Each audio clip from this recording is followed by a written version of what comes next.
All right. So today I'm talking with Dave Stutzman. He was recently on Paul Vanderklay's channel with Cassidy talking about the Breakwater Festival that's coming up. And he also is just at the Estuary. So maybe you can fill me in a little bit Yeah. about all the stuff I missed. I've been, eyeing everybody's social medias jealously, wishing I was there. But so, Dave, tell me a little bit about yourself and what you where you're from and what you're doing. Yeah. Well, good to be here. Thanks for the opportunity to talk online. It's always fun. Yeah. And also to talk about my recent experience, even at the Midwestern, because it's I think I'm still unpacking it up here. So that's it's always a good opportunity. Yeah, my name's Dave. I live in Germany.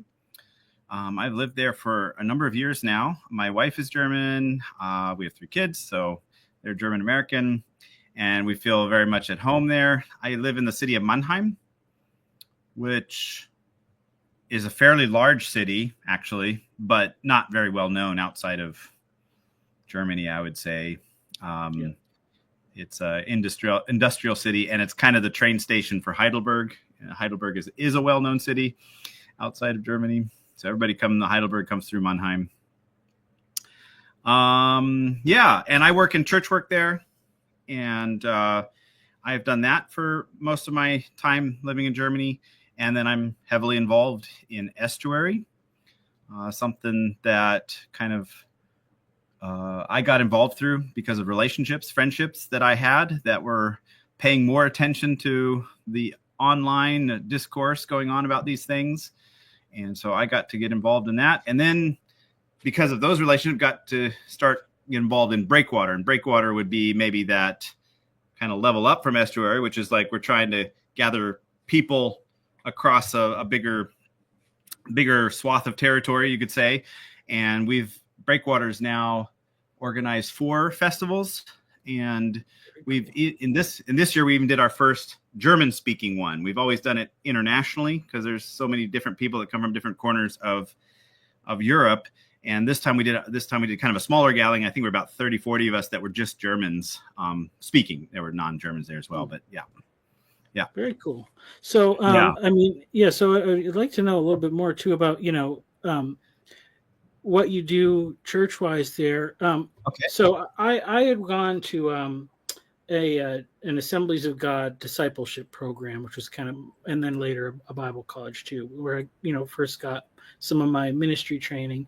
And they always, part of their thing was always to have people go on a short-term missions trip. Yeah. So that you get the experience of being in another place. But, of the ones that they would offer, it was very different going to Europe versus like going to Africa or South America or Asia and things like that.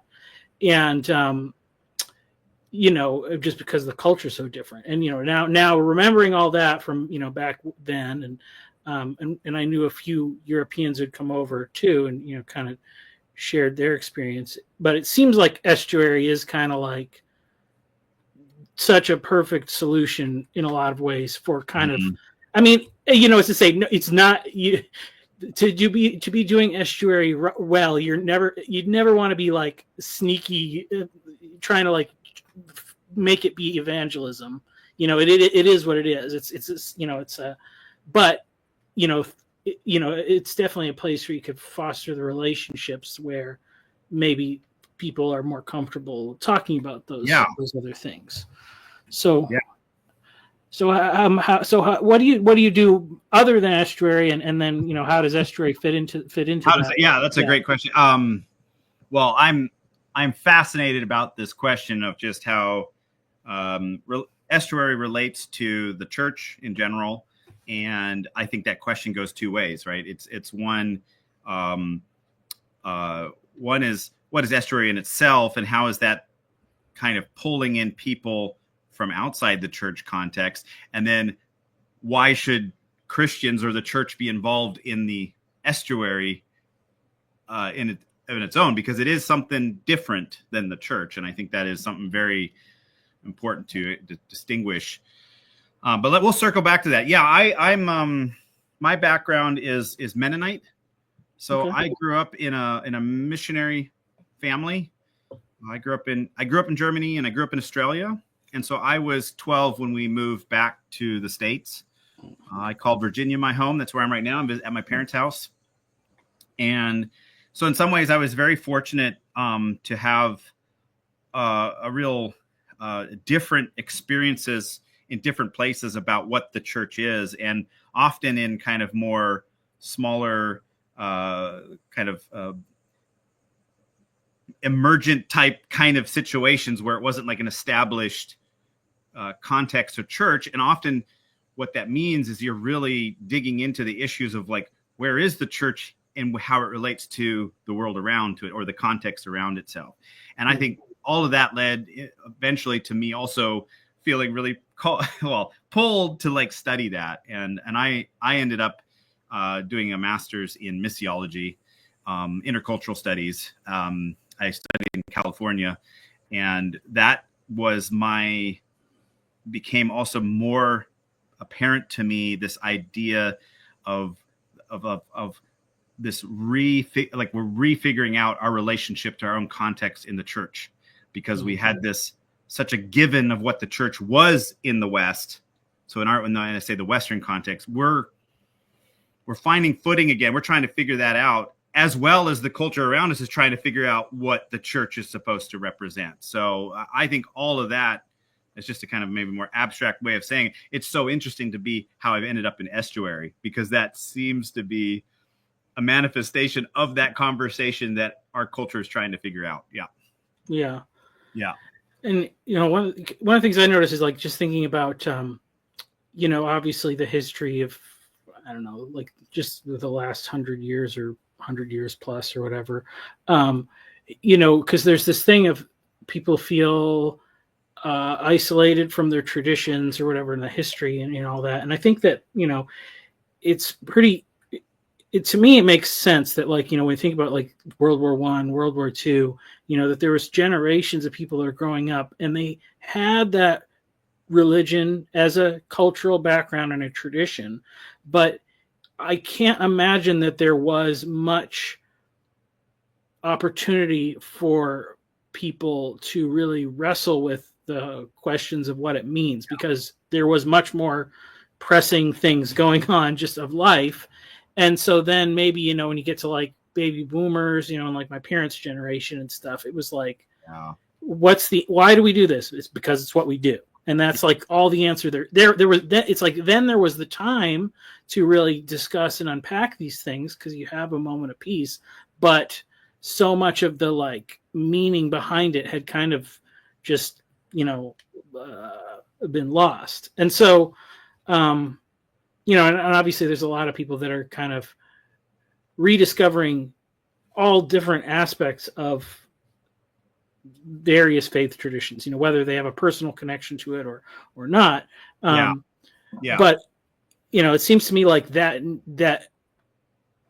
in Estuary and all the kind of YouTube stuff and all the thing is like people want, like, there's this thing where if you go to church, it's like you can't, there's a lot of questions you might not be able to ask, or you never know if you're going to ask a question and it's like some kind of a landmine of like that's inappropriate. And so I think that seems to be like a lot of what's going on, where it's just, I don't know, having the freedom to not have to worry about like, am I a heretic if I ask the wrong question, or am I going to get in trouble, or whatever.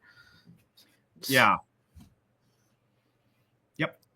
I think I don't know if you've ever. Well, I think Paul talks about it a decent amount, which is that kind of sincerity culture versus authenticity culture. Yeah. And I find that a very helpful framing. I learned about it through another book that talks a lot about that authenticity that Taylor Charles Taylor talks about in his tomes that I have never read. I've only ever read commentary on his stuff, but he gives a lot of really, I think, helpful analysis and words to the kind of the secular experience of the world. And in some ways, when you get rid of all the externals as markers for your identity, then that journey starts drifting starts going inward, that subjective, that the truth lies within type of thing. And that has gone on only in the last couple of generations to a degree. I mean, decades, maybe through the last couple of generations, where that worldview, I wonder if there wouldn't have been a premium laid on questioning your belief system in the same way that we do today, right? Because it's almost a rite of passage right now. You should go through that process of figuring it out for yourself in a way. I just was talking to a friend of mine who grew up here in this area. He grew up Mennonite, and Mennonite is like any denomination, has that kind of, here's how to, here's the tradition, here's the expectation, all that kind of stuff. But to some degrees, even more intense than others, because we have this cultural element that has always kind of the apartness from the broader culture. You can see that in its most kind of visible, like the Amish and the Old Order Mennonite. We dress differently, that type of thing. And there's a whole spectrum all along those lines. But that is something you do inherit, that like, oh, we're this other tradition in a sense. Anyway, so I was talking to him about that, and it was interesting to hear him because he has very much moved on in life, and church and faith and much of what he grew up with is no part of his life anymore. And he sees that as kind of, that's the process you go through to becoming truly who you are. Right. And it was just, we could talk really open and honestly about it. And then I kind of, well, then what does that mean to you? That background you have? And you could tell that he was kind of wistful, but didn't know how to go back. Right. Yeah. And I think that's sometimes a good way. Like, we don't know how to go back kind of moment like that everybody feels like we don't know. Yeah. Yeah. So I wonder, because this kind of is, hitting on some of the area where I've been approaching this, and where more of my curiosity lies, because like I was raised by, my dad was a pastor, not always, but he became a bivocational pastor when I was a kid. But both of my parents were like born again, kind of in that 70s Jesus kind of era when a lot of that was going on, and they were really great, they're really faithful, and they did all the right things. And so I never really, I had my my wrestling like within different aspects of Christianity, but I never walked away. But once I like kind of discovered just some of what I would say one of the things that stuck out for me, like with Jordan Peterson, was it was around the COVID time, and like. Man, just like every Christian voice was like so doom and gloom, and it was like for different reasons. Like like in Pentecostal churches, it was like, this is all it's all the end times, and then you could go to another any kind of conservative voice. They were just so like their messages were so rooted in fear, and it was just like exhausting. And then Jordan Peterson was like, had something kind of positive to say, and like, hey, this is like a lot, more, interesting. And then that led me to PBK, who I love, and he's very much of that positive spirit. But like I think that this is something where it's like there, especially in this is probably a very different context from Europe, but like in America, there are still so many like pockets of like faithful Christian community that are really just kind of, I think they're living in a bubble. They're kind of oblivious to like what's coming, or to how bad it is in some of these, maybe the more urban, settings or things like that, or, what's going on with like a lot of the despair that particularly like young men are feeling, Yeah. and and so I'm kind of thinking like, okay, how do I get the people in my church to like, open up their eyes to this? Because like, I mean, right now, and I live in Texas now. I grew up in New England, which was much more like, it's like it's like living 10 years in the future, in comparison. And, so it's like our church, it's like, we do the same things. We kind of do the evangelism programs and we say the same things. And it's, we have a good time on Sunday. And it's like, we are consistently getting like the group of people that like church and think church is fun. Yeah. And it's like, part of their culture. And they're not bad people. They're all really good people. But it's like, we're just, because we do have some people coming in, we're oblivious to the people that we're not like connecting with at all, that might live in our community. So I guess that's to say, like, what do you think? Like, I don't know, how do you make a church or a Christian community where things are still more or less going right? How do we bring that awareness of what's going on in the wider world?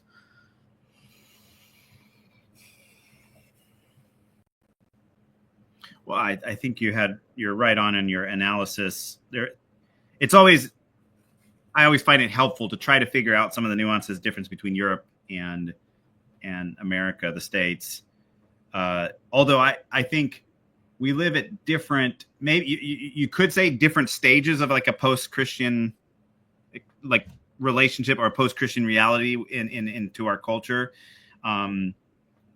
Much of it feels further down the line in Europe.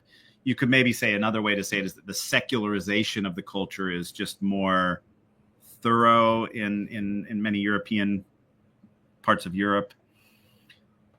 One of the big differences in the kind of cultural conversation around church is that in the US, you do really have a robust Christian like presence still in some parts of the country, just very, very much part of the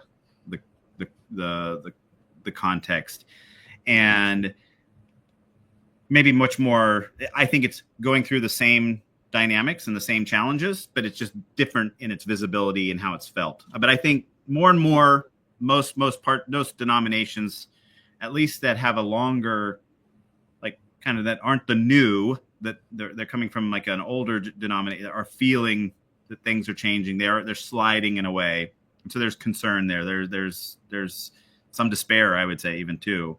But the reality is that that is much more intact.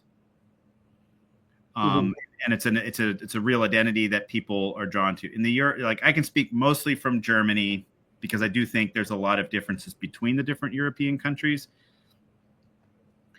You do have a pretty vibrant kind of what they call free church expression of church, but it's very, very, very small. Like maybe it's less than maybe 5% of what would people that would be part of the, like, consider them part of, like, can count themselves as Christian. Because the vast majority are then what they call more the state churches, the Catholic and the Protestant. So I have to say Protestant because it's a whole network of Reform and Lutheran and different. In German they say the evangelisch, so the kind of evangelical, but it actually Protestant is a better way to say it. So and maybe those closer to like the mainline churches in the U.S. That would be a great way. It is pretty. It can have some regional differences, but really it's the state Protestant church, right? In a Lutheran Reform, in its essence, and there's variety in that, and you do find even that same kind of from mainline to evangelical almost within that, But what I was going to say is that is probably the most visible expression of Christianity in Germany.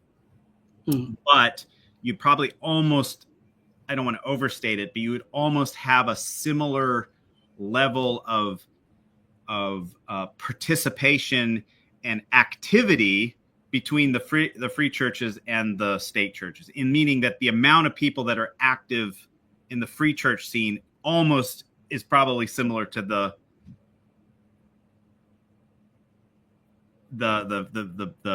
state church, because the state church tends to be predominantly like a nominal experience for many. There are very churches that are very active, but often you find most churches have just a few active people. Mm-hmm. Yeah. Well, okay, so that kind of makes me think about this other thing, which, kind of to reframe what I was saying before, like saying like a lot of the evangelical churches aren't aware maybe about how bad things are, but I think maybe also in some ways they're not aware of like how good things are in some ways too.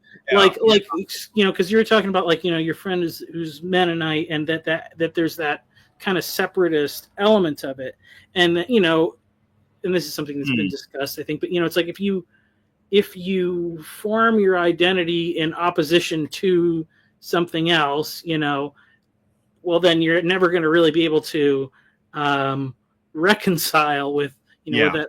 So if it's always like the church versus the world, that's creating a barrier that is difficult to cross.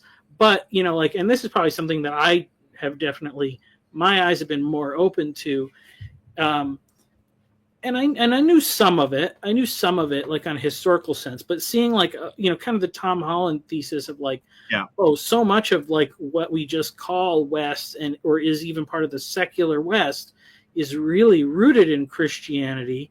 Yeah. It's just a kind of Christianity that's lost the the name but to say like the teachings, the practices have pervaded, even if we've lost sight of where they came from. Yeah. And so that's a tough thing, like, and so I'm wondering like maybe if, Estuary helps with, in that case, maybe, I think that definitely would probably be good for people in the church to, have some of the people outside, who are like, well, this, I don't need church because, what, because I've even had family, that, said like every time they go to church, they just feel like, the pastor's just talking about how horrible you are and you're such a sinner. And it's like, and they're just like, I don't understand that. Like, it doesn't resonate with me at all. And knowing these people, I'm like, yeah, that makes sense that doesn't resonate with you, because you're actually a very responsible person. You care for others. You have a lot of things that are admirable. It's just you don't realize that. So it's weird. It's like the people outside the church don't realize where they're getting their values from, and then the people in the church don't recognize how successful we've actually been in sharing those things. So I mean, like, what are the kind of I don't know, maybe like what are the light bulb moments you think people are having in your experience with Estuary and maybe on both sides? Well, maybe just to frame a little bit what I think how Estuary fits in, or the experience that I've been part of. I in some ways, to go back to Tom Holland, I do like how he frames things. I think it's very helpful in some ways to frame the secular project as an extension almost of, well, the Christian project, but maybe more specifically even the Protestant one, right? Like that there's something about this continual kind of reformation of the culture, right? And it's what it has done is kind of, really keep some parts, but throw out other parts. But the whole thing is still encapsulated by a certain vision about where history is going, what is valuable, and all that. And in some ways has a whole kind of new way of expressing that in moral language. And I think that's what we're going through, is in our context, people are trying to search for moral language that are,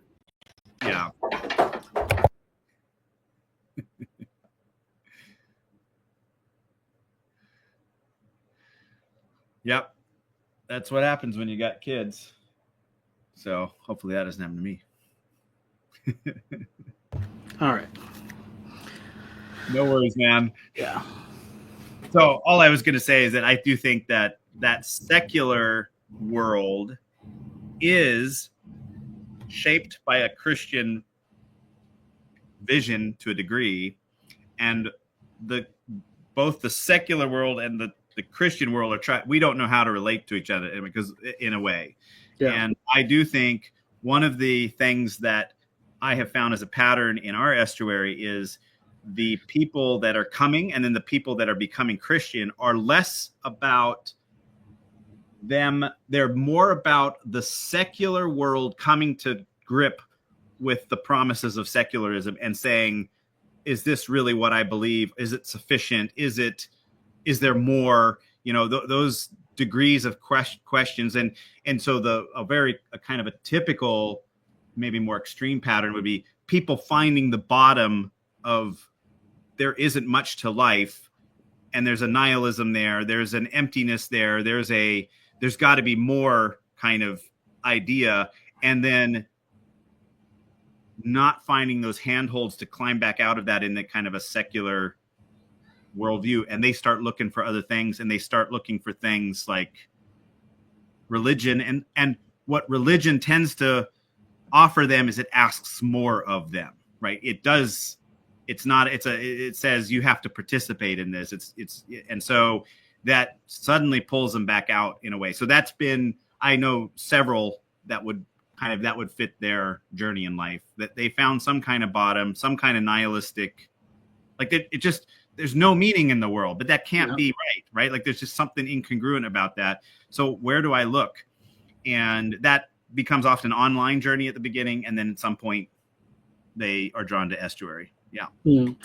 Yeah. So like, cause I think in my kind of preferences, it's like, theologically and probably culturally, I would probably lean more liberal, but it's like I really only am interested in attending more conservative churches because it's like, well, it's like, at least I know you guys really love Jesus, even if it's like, maybe, you could use a little bit more nuance in some of these views or whatever, so like that's the place where, I find myself in. But it's interesting because it's like it seems like it's a similar thing with that kind of like or I'd say churches like that really understand that thing of hitting like rock bottom when it comes to maybe like the more outward crisis of life. Somebody has a divorce, somebody drugs or alcohol, or loses a job, some sort of real crisis that's maybe like hits them in a physical way and economically.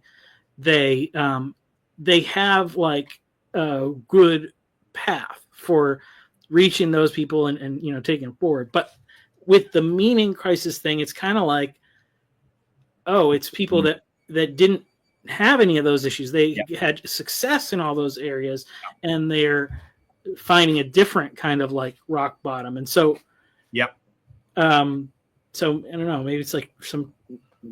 Well, there is that other rock bottom part too. Yeah.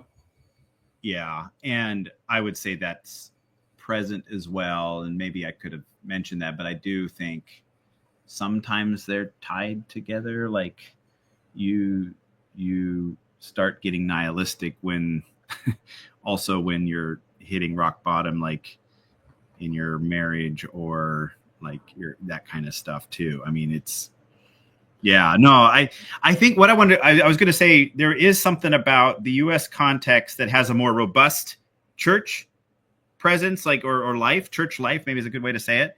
And so I like how you said it. They're kind of like not aware of like that in the sense of maybe what is down the road to that. But at the same time, they're also more successful at it. And so there's a kind of insulation that goes on to the dynamics around them when it comes to this like post-Christian, I would say, like kind of the march of secularism in some ways.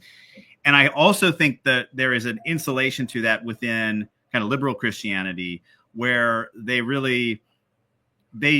do, like, they believe in the promises that that's the future somehow, and kind of they're more prone to hitch their wagon to that as the way to, they kind of join in that, like, secularism is the best way to get over the kind of the superstitions and the backwardness and the things that we need to jettison from our tradition. And so there is a process that's going on as well in the liberal Christianity. And what I find in both when I'm talking to either side, it's like I have to kind of explain this post-Christian reality, like that is there, and it is happening, and there's a little bit of a both sides don't know how to kind of really account what's happening. You know, I don't know. Yeah, that's interesting. And I think the thing that I've been noticing or trying to kind of figure out is that, you know, that top and that bottom, they're also are kind of like separating, and so like there's more people in the middle that, like, you know, they don't, you know, like, even as I think about, like, if I were to go to a new church or something, it's like I would get more attention if I, you know, said like, oh, I used to be a drug addict or something, you know, like, you know, it's like, you know, or maybe they would, you know, it's like, oh, I could be useful because I have some skills as a volunteer, but like, you know, there's not a lot of attention going to the middle. And my personal concern is a lot of this, and especially like with young men, you know, I think that's kind of a lot of what sprung out of Peterson. And, you know, part of this is like, I have 3 young daughters, and I'm, you know, concerned about like who are the men that are going to be dating and marrying them someday. How do you, and, you know, and I think that's a big, that, you know, this is kind of like I know it's not completely, but it is probably a male dominant space, like online and especially, and how do you think that translates, or like, what is that, you know, because I feel like I'm mostly experiencing the American context, but like, what is the feeling of like, I don't know, like, there's not a lot of hope for the future, I would say, especially more so among young men here in the United States. And what's it like over there in Europe, do you think? That's a good question. Yeah, you probably have a good sense. I mean, just why don't you give me a little bit, like, how do you like to describe that in the US? I want to see if that would kind of correlate to how I experience it. Well, I mean, I think it's just like, you know, there's just like a lot of, you know, essentially, it's like, if you think about the kind of like normal, happy life that most people would want, you know, to have a good job, to be married, to have kids, to maybe, you know, to own a home. I know that's less common in Europe than it is here, but either way, it's like that kind of thing has become just such a, like, hugely difficult thing for a lot of people to achieve, and it's in different ways, you know. So like, even for the people maybe who are making good money, they can do that, but then it's like, you know, there's a big political divide between like young men and young women. So like, getting the marriage aspect is really hard, even if you're making the money. For other people, it's, you know, it might be, you know, finding the career, you know, it's like a lot of oversaturation, you know, in college degrees, not enough, you know, like path forward, you know, and essentially, I think it's just that it's such an uphill battle, and without, I mean, and this is even something like I'm struggling with, you know, it's like I'm 40 years old and I've reached a pretty good level of success, like comparable to like where my father, you know, with everything that he taught me, but it's like, I am looking for more like mentorship from, you know, more direction for like what to do next. It's like, I can help I'm pretty good now, figured out how to get like teenagers to get them a little more directed towards making some good decisions. But it's like, well, but I can only bring them up to my level of success, and I'm just kind of figuring everything out on my own here. And so there's definitely like a big problem, I think, with that, like with, you know, obviously the community thing, which is why people are going to church, which is good. But I think, you know, it's like, I don't know if there's enough like mentors and leaders to go around, or, you know, our discipleship is not thick enough, I guess you could say. Well, I can answer. I think I can only. I mean, I can only answer in some observations I've met, because how do you know if this is true what I'm going to say? But I would say one difference that jumps out to me is that the political polarization is not as intense in Germany as it is here. Right? So that makes a big difference. And here, like you just said, it does seem to have even now some kind of a gender a gap almost in some of those things that have going on when it comes to the younger generation. It is harder to say in Germany.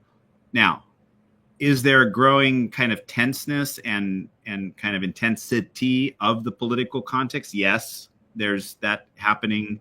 We're intending to move back to the US next year, or I'll be moving back. My wife will be coming along, and we will be moving to America. And the first, it doesn't kind of matter what side you're on. They say, why are you moving back to the US? Like, why are you coming now? Like, don't you know what's going on here? That kind of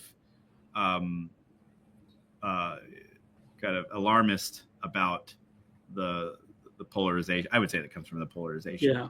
Then my response is, yeah, but it's also going on in Germany. It's just not as intense overall. There's also a kind of a bifurcation along very similar lines, or kind of narratives. I wouldn't say political lines, but like similar kinds of divides going on in the society. It's a little bit more like the social democrats, Greens versus the like ultra right, like a little bit more, but there's many parties, so it's not quite the same. Yeah. A versus B type of team A, team B type of thing, which I think lends itself to a little bit more that clarity seeking that both sides likes to have in which tribe are you in type of thing. Right. What's clear in Germany is kind of an east-west divide, which is also growing, and that dissatisfaction that especially former East Germany has towards the Western Germany. And you find the MAGA movement equivalent in East Germany is much stronger than it. And I would say not make Germany great again, but just kind of this idea that it's, Germany is for Germany type of movement. Yeah. Anyway, so what I want to say, that I think takes away some of the air out of that a little bit more, because it's not quite as distinct. That I do think, though, just in my personal experience, I went to this Midwest estuary, and in my group, in my little estuary, we had a wonderful experience. The same kind of young guys were there as the same kind of young guys that show up in my estuary in Germany.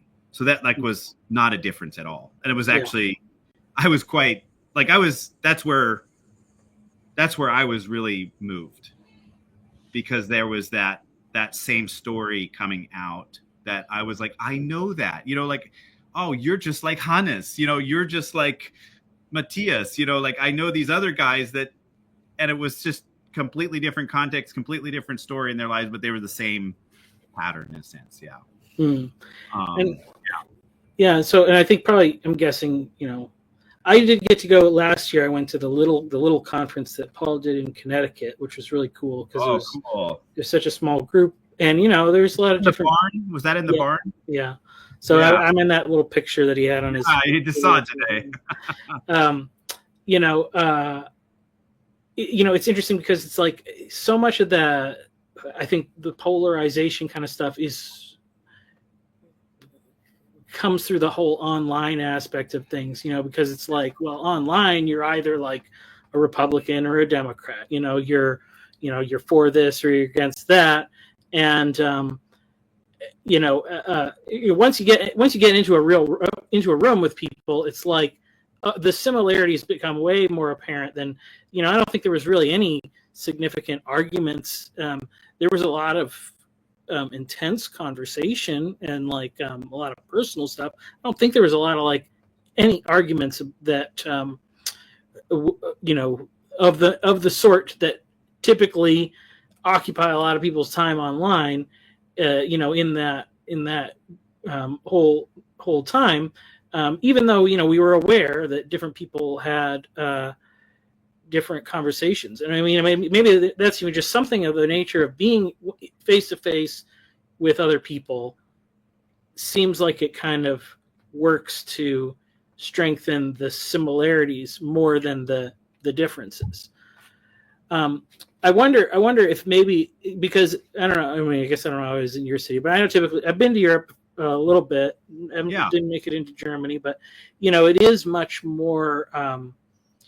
Well, it's kind of like clumped together. You know, a little bit more. It's not like here in the U.S. You know, where it's like the spread outness of the U.S. seems like it's really easy to resort to kind of the Netflix box or whatever, you know, to stay online and stay at home. And is it still, do you think, like more social over where you are? Is that still, or is it difficult to get people to come out and, you know, meet? You mean to do like an estuary? Yeah. No, I think we have in some ways way more challenges than here. That was maybe came out in the conversation we had with Paul, and to do that particular thing, right? Yeah. Because it's you have a general disinterest in church because it's so secular. And I just talked to a Dutch guy last week. And he used the word like unintelligible. Like, I think that's even almost like it's incoherent. There's like what is religion? Like, it's just so far from most people's experiences that it's not an immediate thing that people are looking for. Like, oh, I have a problem in my life. Maybe I should go find a church. No, those people somehow found maybe like Peterson and that are coming to the estuary, and that, you know, that's like, so there, the broader thing is that Germany still speaks German and doesn't have a German Peterson, right? Mm-hmm. Like that's the so there are some that find Peterson or find some kind of this other dialogue going on online, but it usually takes place in the English speaking space, right? And I think as far as specifically to the estuary, the other part is I do think there is a common experience of people are trying to figure out what community is and how to build community. And I always say, as somebody that works more in like kind of church planning and community building as a church thing, I find a lot of people in the same space as me when I'm talking to people like running a beekeeping club or a soccer for local kids in the neighborhood, to, you know, a library. Like how are they supposed to, because there's just this general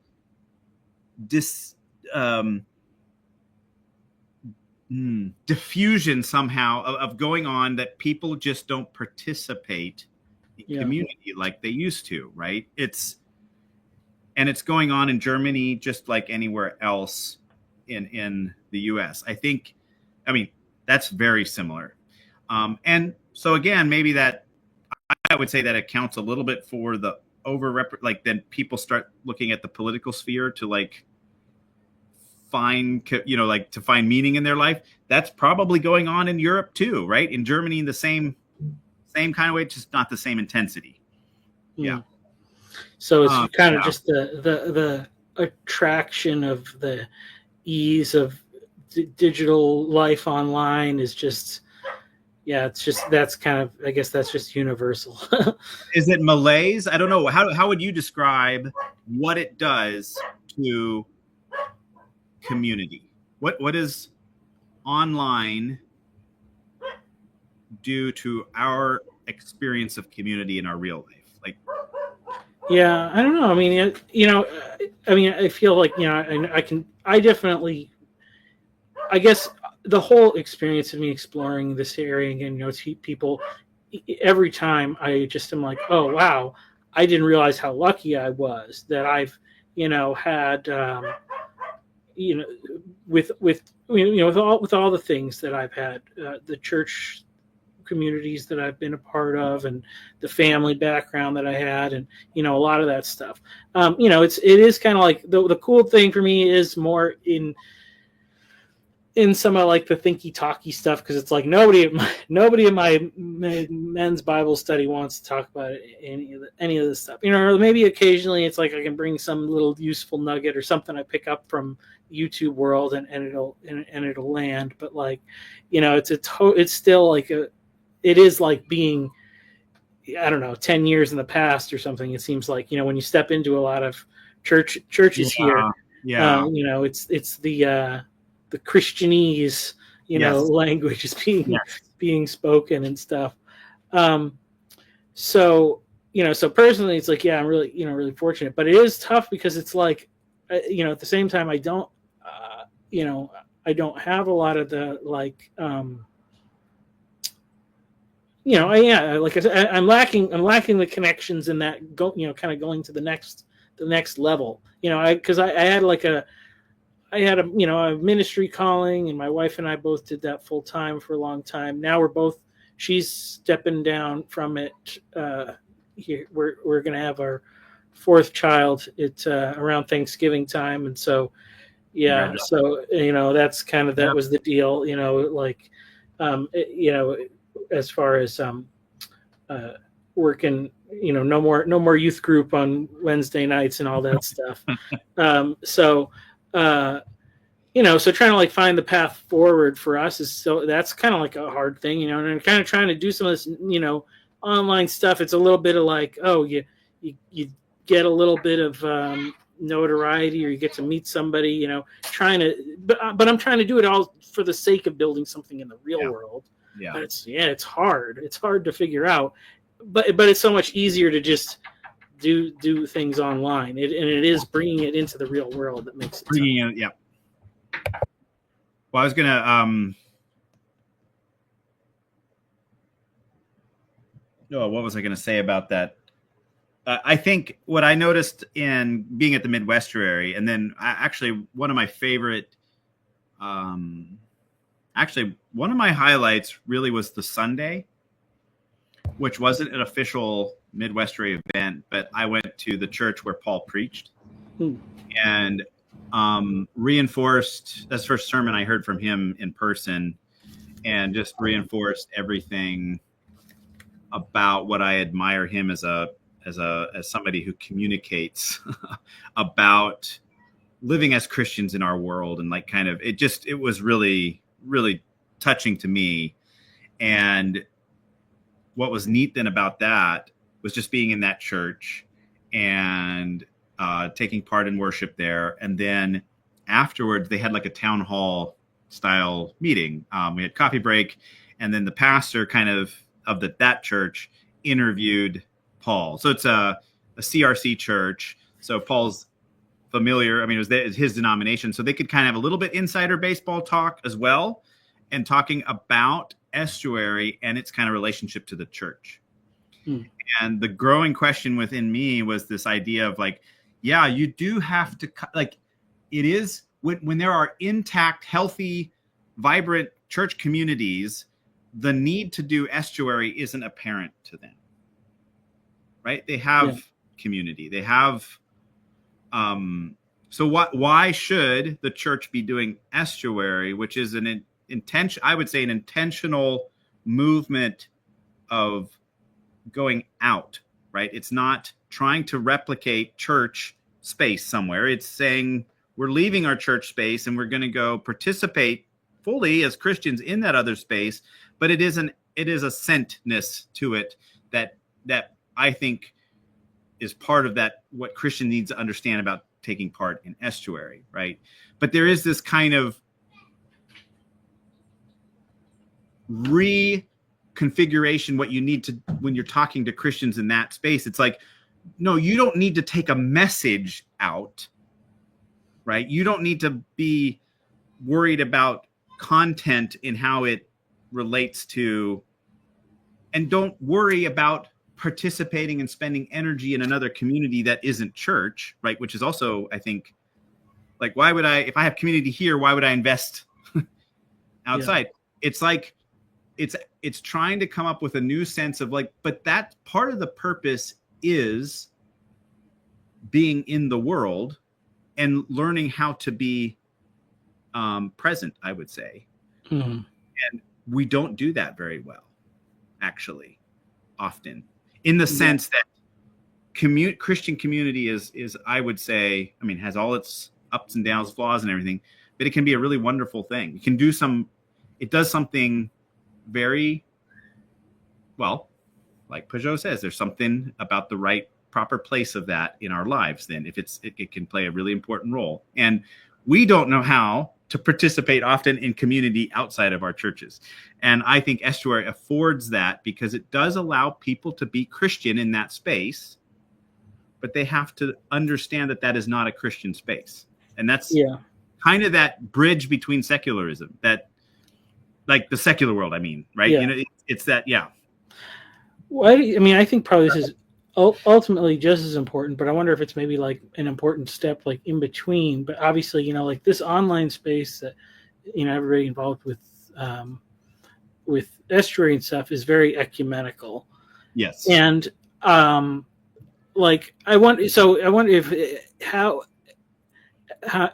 I'm guessing it's probably a little easier in Europe. I don't know. Like, I'm thinking about my own. So it's interesting. So now I'm in Texas. It's like where there is more vibrant churches. The churches are much more tribal. When I was in New England, it was much more of like a post-Christian environment. And so if you had like a faithful church, it was like, hey, we'll work with anybody else who's interested, you know, because we want to do something in the town or whatever. You know, you can't do it with your little 20-person church, but if you get 3 churches with 20, 50 people, then you can do something together. Is that the case in Europe? That's really good. That's a really good comparison. I think when you're a minority, right, and you have that as your experience in the broader culture, then that you're not as competitive with your other minority. the other, like in that sense. And so I think in general there's ecumenicism is a more natural state between churches. Not always, of course not always.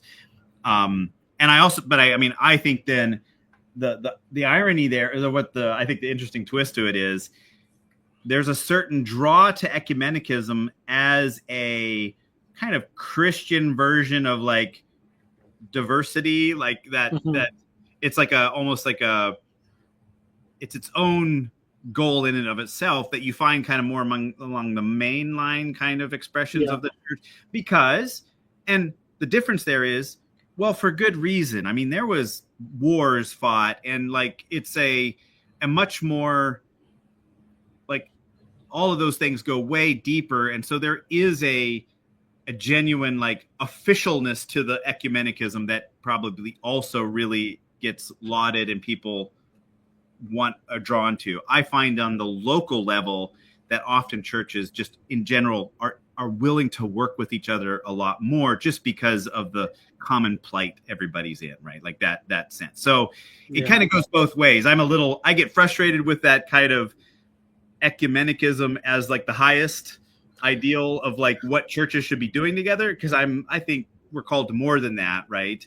But it's at the same time I experience there's a much more openness for friendship and relationship across ecumenical lines. That's, you know, I've been thinking like it's interesting and I wonder too if it's like this is maybe the part of this kind of like meta modern thing, or you know, like Paul's metagelical thing, you know, because I feel like so my, you know, like I jumped on Twitter or whatever for the first time, like after Elon bought it, because it was like, oh, this is like an exciting thing that's happening, and then I was like, oh, like I can just follow like the people that I want, that I like, or that you know, thinking about like so you know, I'm pretty like reformed theologically, but I've just happened to be in these kind of like not that way churches for my whole adult life, like just as, you know, that's where the opportunities were. So like I went on Twitter, I started following like a whole bunch of like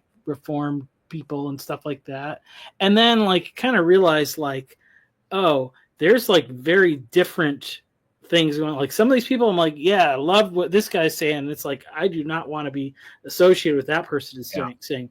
And so when it was like when the approach to ecumenism was always on like doctrinal distinctives or something, or to say like the person that I can most work with is the person who's most closely aligned with me theologically. That doesn't always seem like you can both profess the same confession and have a very different kind of like spirit and purpose of like what you're trying to do. And so it's almost like I feel like there is a sort of ecumenism that's maybe bubbling up or something, but it's uniting people on very different lines than just like the propositional, I guess we'd say. Yes. No, I agree. Yeah, because it's like I feel like, well, like I don't know, like I'd rather hang out with these Mormons because it seems like they want to do like they're like they don't bum me out like you are, even though you're my theological brother or whatever.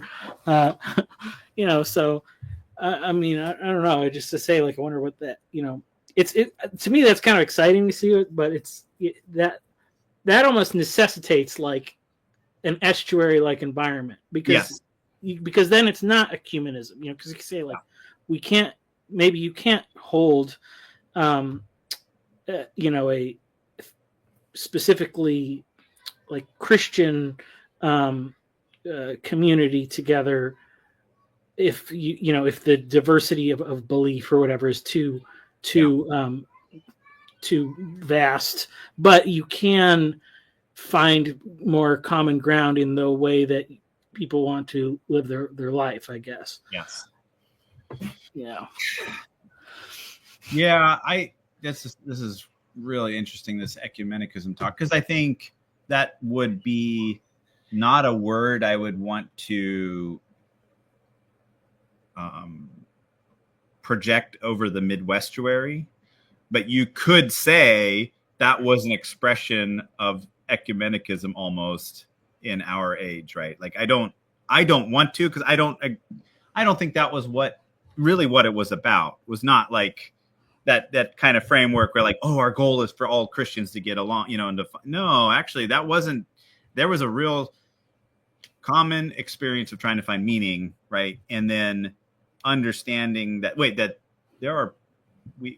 finding commonality in the differences we have, right? That was the wonderfully done. And I think Vervaeke played a really important role in the whole thing, just because the conference itself was quite Christian in the sense of the participants and just some of the kind of the ethos or the spirit of the whole thing.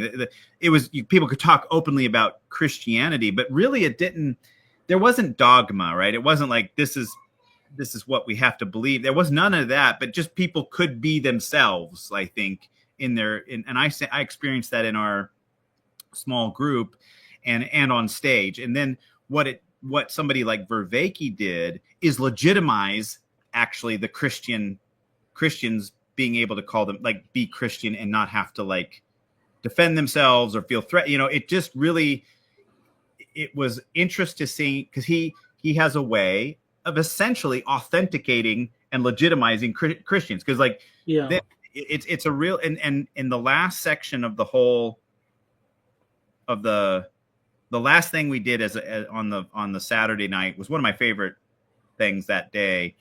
Was they did the comment section, and they had a really good format where all the speakers were on stage, including Kale. So it was like 6 of them, I think. And no, Kale was usually moderated. He wasn't one of the speakers there, but people could put their names in a hat, and then a name would get pulled. So randos would be created, and they'd have 5 minutes on stage to ask a question, and then interact with the speakers, and then the next person's name would be called, and they'd have another question. So we did that for an hour. So there was at least a good, I don't know, maybe 15 questions that got asked, or 10 questions, I don't know. how much it was. And the thing was, it became kind of funnier and funnier because Vervaeke had more and more of a headache because so many of the questions were being directed to him, like kind of like this, like, you know, like Christians are like this. What do you think about it? Like, you know, like it was this kind of constant like question of, they wanted him to give opinions about Christianity. And he just kind of kept, and he's like, you know, like, what do you think about ecumenism? And he's like, why am I getting this question? You know, like, you know, like I'm not the, but it was that, I just want to say that that's what often is part of the estuary space, is that especially if you can have a mix of people, you somehow, that the non-Christian element can really validate and authenticate the others if they're open and appreciative of the exchange. It's just, I would say I've felt more validated in the estuary space,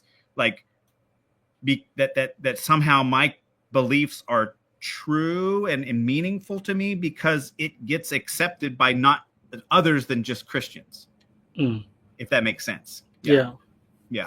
Well, it's like kind of maybe because it's just been like a majority position or whatever, or, you know, Christians like always want to pretend, you know, say they're being persecuted or something like that. But it's kind of like that's been like, you know, and it certainly is, I think, in some cases, that it's like Christianity's like the view opinion or whatever that like doesn't count. Like it's not its own, you know, if somebody's got anything more exotic than that, it's like, oh, we want to learn about what you know, what's unique about your worldview. But yeah, but there are people obviously who are not as familiar with it and are, you know, maybe just that's even just the thing of like, yeah, somebody from outside is going to see it from a different way, you know, like we're always treading the same ground, we're always having the same conversations with like the people, you know, if we're in some kind of a silo, and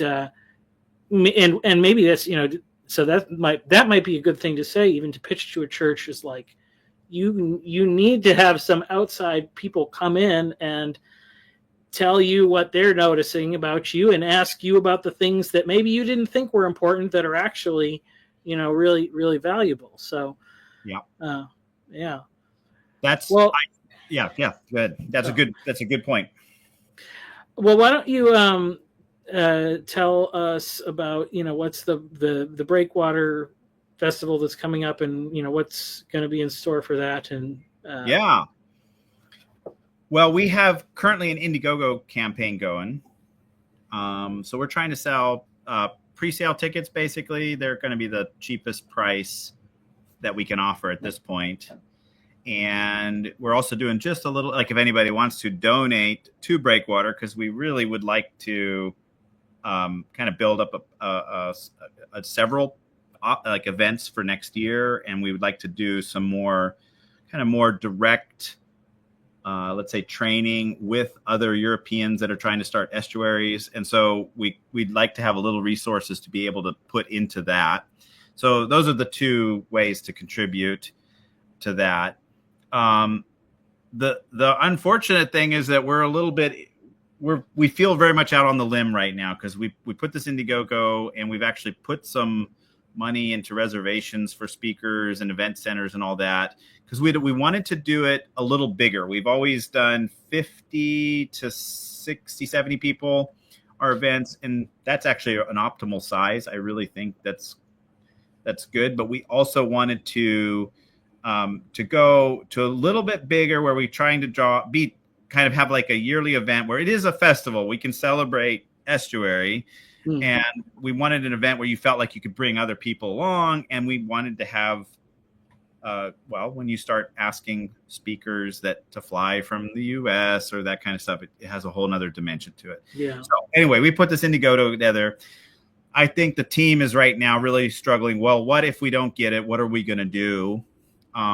So I think the last I heard is that we will do something in November, and we'll probably do the festival in the summer. Okay. So I think if you're interested in Breakwater, there's ways to support right now in the Indiegogo.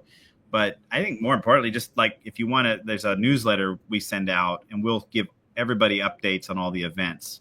I think the latest plan we have we're not going to do the big event, but we're going to do local events. We call them exchanges, where we do one day thing. And the difference there is we do it not in English, we do it in the local languages. And so we did that in Germany this year, which was really fun. Actually, that was the first time we ever did. We had, I think, about 40 people come, and that was cool because it was the first like bigger scale kind of estuary event in German. And we're going to do one in Dutch, and we're going to do one in German, and we'll do one in English as well. But that's in England, which isn't their native language, is English. But right. it'll be those are the three ideas, and I think that's what I'm talking a little bit hesitantly because I wasn't part of the meeting yesterday, 2 days ago, because I was driving back from Chicago. But I think that's what they decided. So it's kind of a weird thing to say right now what exactly we're doing. But I know we're doing something in November, and I think we're going to do the big thing in June. The good thing about going to the Indiegogo, though, is we do kind of have a presentation there of like what we're trying to do and kind of our plans and like how we'd like to see Breakwater be, I think, like a hub for to encourage estuaries in Europe, because we want to gather as we can. That has its own value and it has its own meaning, I think, in getting people together. But really, we want to see local estuaries start. So one of the cool things that going to a place like the Midwestuary and even just talking about Breakwater on stage there, what I got to do, then you have people from Romania and Norway and Hungary coming up to you and say, we'd like to start estuaries in those places. And so I'm excited. I mean, I just would be overjoyed if like that was like something we could help encourage, and just like that, it'd be great. Like, because the silos are just really very present in Europe. Like Germany, I pay attention to what's going on in Germany. I live maybe a half an hour from France. I have no idea what's going on in France, right? Like it's, unless some big scandal that Macron did or something, then that'll be on the news. Yeah. I know. And it was a couple of years ago, or last year, whenever, I know you guys had burn power. Yeah.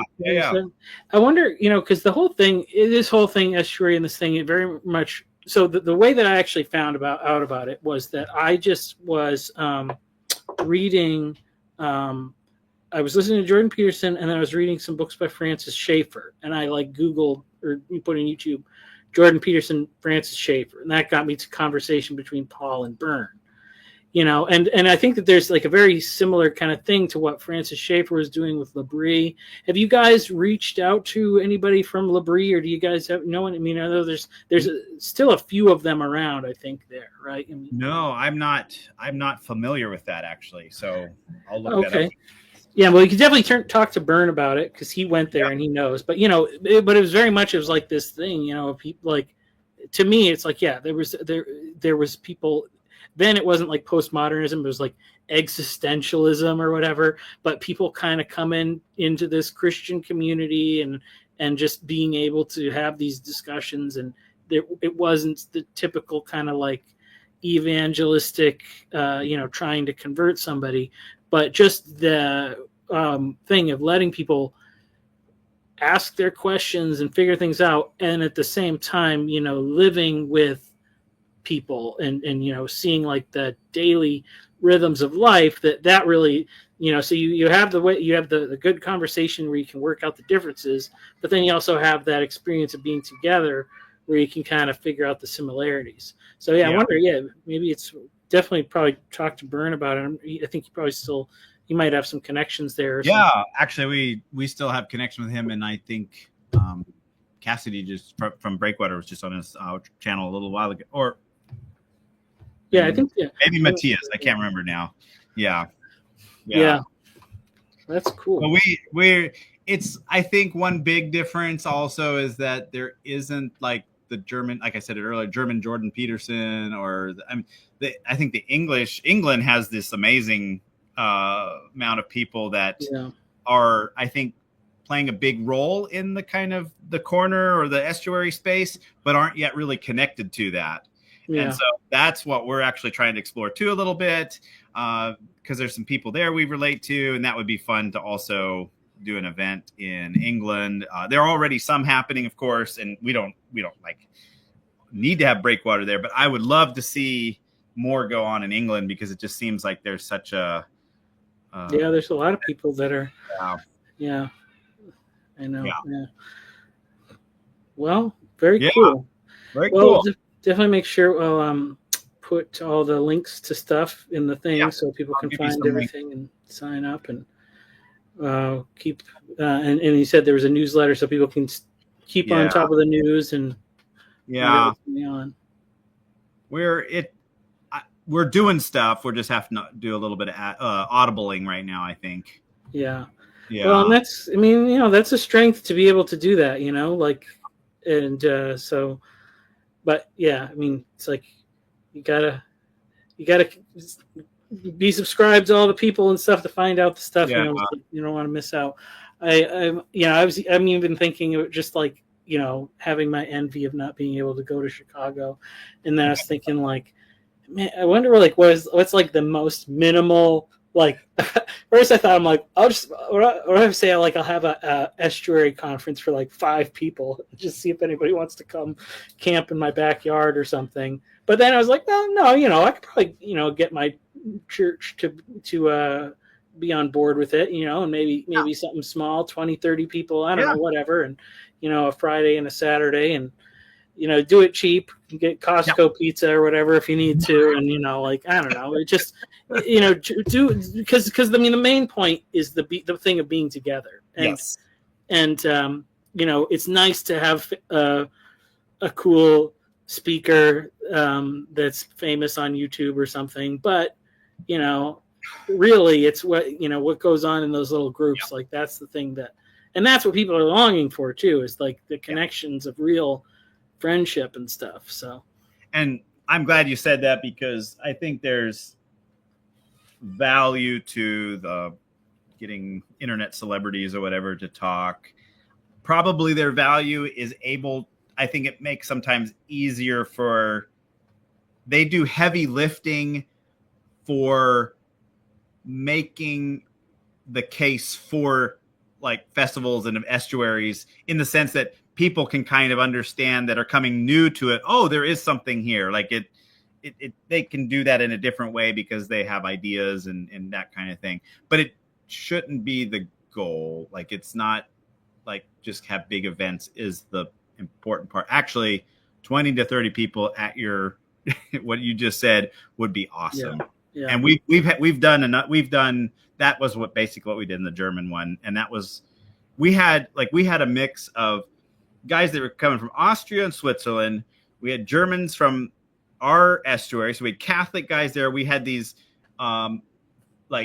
these anarchist guys that were like in punk bands that came, and we had then a bunch of people like maybe a Brazilian that spoke German, or and it was just, we had an awesome time. It's like estuary, because a lot of people were new to estuary, and we just lead it, and then the whole place was just buzzing, right? People talking the rest of the day, and we'd sit back down and we'd do another round, and then that was just fun. Yeah. So yeah, so I would encourage you, even if it's just that level, that's really what I think the heart of it is at. So do it, and don't feel bashful about it. Yeah. Probably figure it out after the baby comes. Yeah. Yeah. I wanted to share one story about one of my most favorite memories from Breakwater that we did. We did it. This was the one we did in the Netherlands 2 years ago, or last year. And we were talking about earlier about ecumenism. That word's tough. Yeah. And we met at this Dutch professor's house, and he was gracious that we could host it there, and we had all kinds of people there, and it was a good mix of Christians, agnostic, secular, atheist types even.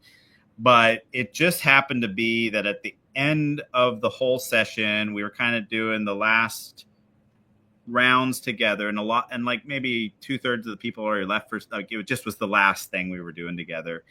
And we went around and shared what was meaningful for us for the weekend.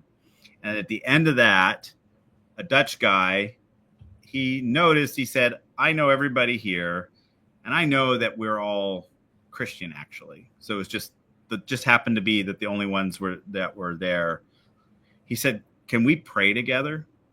And everybody turned around and like, yeah. And so it was the son of the professor, and the professor, who was Dutch Reform, he said, would you like to pray? So he said, I'd pray for everybody. So the Dutch Reform guy everybody stood up, and then you had Orthodox, Catholic, Evangelical, Mainline, I'm Mennonite. It was everybody in the room, and we had just spent the whole weekend together, right, talking. And again, it's that adjacent space. Like, we're allowed to be Christian, but that's not the main focus of what we're there doing. But that was the only moment of that weekend where we explicitly did something Christian. And I almost had tears in my eyes, because it was just a genuine moment of ecumenic. And he prayed, and then I opened my eyes at the end, and I could just see everybody doing different things at the end of the prayer, from like crossing their eyes or like holding their hands out, just everybody in their own kind of like version of that, like the Catholic crossing, or I don't know what the Orthodox did, but they did other things. And you'd see some more of the evangelicals like holding their hands up over, but and it was this moment where I was like, this was something special. And I don't know if this thing I just experienced is going on anywhere else in Europe. Right? It was that kind of goosebumps I had. I was like, and this is actual, genuine people wanting relationship. This isn't, because that wasn't the goal, right? We wanted to be friends with each other. Yeah. Like that was, so that was cool. That was just cool. Yeah. Well, that's awesome. Yeah. Yeah. And I would say I'm unashamedly of my preference that, Christianity is the best way to go for people that are on the fence about religion, all that stuff, but it is cool. I remember like, when I was much younger, I was probably like 19 or whatever, and I went on this missions trip. I went to Swaziland down in Africa, and then like to meet people that are like so different in so many ways, but then to realize like we're connected in that same like love of Christ, is such a very cool thing. And I think, kind of the cool thing about what's going on with this whole movement is, even if it's not always that explicit thing, where you get to pray with somebody and that which I think is like maybe that's like the deepest level of connection, but that you find we are all on these similar journeys, and there is so much more connection than we would have than we're led to believe, based on the discourses online and things like that. And so, it's just something really powerful about getting together and really great, hopefully it's something that Christians maybe that are not as familiar with this thing would hopefully will become more involved with, and maybe just realize it's like not it's okay if just, you don't have to worry about, did I share the gospel properly this week. I mean, and to me that's kind of like even to the faith, to say like, because you're not worried about like, is this the only time I'm going to ever see this person again, because the whole point of it is that you build lasting connections with people, and that you don't worry about so much about saying everything right or doing all the right things. It's trusting God really to be in charge of making those connections happen in His time, if it does or whatever. So very cool. Very cool. Right. Was there anything else you'd like to share? This was fun, and I hope you take the burden with you of organizing something down there in Texas. Yeah, I definitely need to. I know there's one of the other guys, another guy named Michael. He's an Orthodox guy. We live in the same city. We still haven't gotten together in person, so we got to figure it out. And there's a lot of people. Texas is such a big state, but Yeah. there's tons of corner people all over. So somewhere we'll get something going on. But There's maybe, got to be a Texas-uary. Yeah, it's got to sound goofy name like that. yeah, yeah. All right. Well, thank you, Dave. Had a good conversation here, and we'll make sure we'll share everything in the description so people can get all your links and help Thank you. support the Breakwater Festival. Yeah, appreciate it, man. This is a fun conversation. Thank you. All right. Yeah. Take care, man.